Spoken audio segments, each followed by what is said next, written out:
choose. How do you feel about those efforts?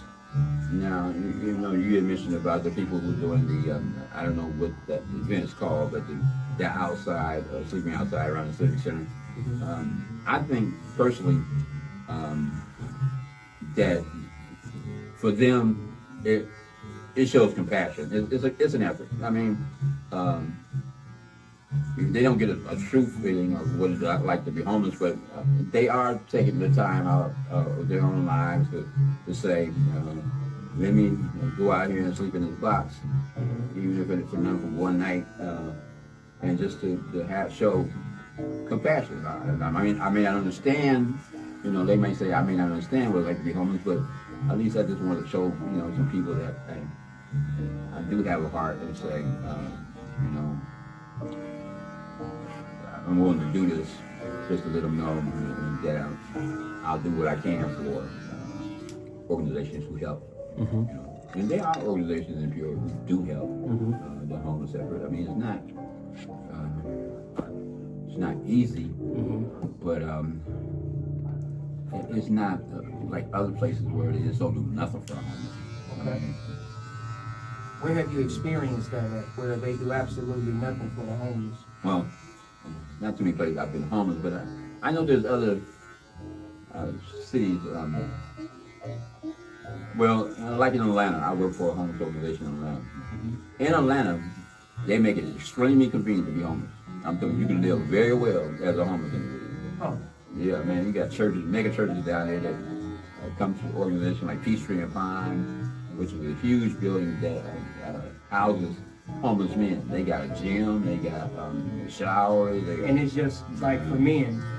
That was just for men. Okay. And right across the street from Peachtree and Pine is a huge parking lot. And in that parking lot, you got churches like, where Bishop Long used to be, Treble Dollar. Them churches pulling in that parking lot like you can eat every hour and a half, any day of the week. They bring gym shoes. I mean, because these churches have mega helping hand funds, so they make it very easy for you to stay homeless. I mean, wow. You ain't gonna make no effort to go and get no job. I mean, if you're a single individual. I mean, so they at least try to make an effort to accommodate those. And in that area, you don't have to rely on tax dollars. I mean, because you got churches and you got private donors. You got people down there who got money, and they come and they do things for the homeless people. So some organizations have to rely just on governmental funding. Here it's a little bit different. I mean, you have organizations here like the Southside Office Concerns or the Phoenix Program, and they're doing some great things, man. They're building. So those places. are the local organizations that's doing. They're putting homeless people in places, very extremely low rent. You got PHA with the 55 and older program. There's things that can be done. Now, if it wasn't for the coronavirus era, and if it wasn't for depression and grief that I went through when I came home, I didn't come home I was happy to. I came home because of death and family and things like that. And then I had to reestablish my identity. Realistically, I could have been in a place by now. But when I had to go through those hoops, a fault of my own, what I did was I went to the why me and the pity thing, and I didn't make the effort to make the steps that I could have made sooner. So you're saying that the steps were available? The steps were available. I just didn't, and I knew they were available. I had the knowledge of knowing they were available. I just didn't feel like doing it. I could walk from where I was at. I could walk 2 blocks and be in the Phoenix Program's office and sit down talking to them. I just didn't feel like walking on those 2 blocks because I was like, I shouldn't be in this situation, or whatever my thought was. Was it just the depression? They kind of... I think it was depression, guilt, grief. It was a mixture of several things. And then I allowed the coronavirus shutdown to give me an easy way out. Now I can really be lazy and say, now I can't do nothing anyway because everything is closed down. And that was a fault of my own. I mean, I knew it when I was doing it, but I used it as an excuse to try to battle through some things I didn't deal with in my own mind.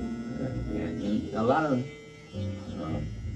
homeless people go through that. And there's a lot of homeless people who, they give up. I mean, they just say, I shouldn't be in the situation I am, so, let me go buy me a 12-pack. And you sit on the corner and drink. And after a while, you develop an addiction, and all of a sudden now, you really don't want to do nothing. So how was it, let's just say through your experiences, how has it been maneuvering through, through addiction and through all of these other things, these murky waters? How has it been for you navigating through that person? Well, it's been difficult because early on, my arrogantness, thinking I know so much, thinking I know everything, I would listen to the advice other people would give me. Nor did I take into consideration information that other people give me. I like, man, you don't know what you're talking about, type of thing. I had to keep that thought in the back of my mind, and not realizing, didn't want to realize that what they were telling me, if I applied it, could be a benefit to me.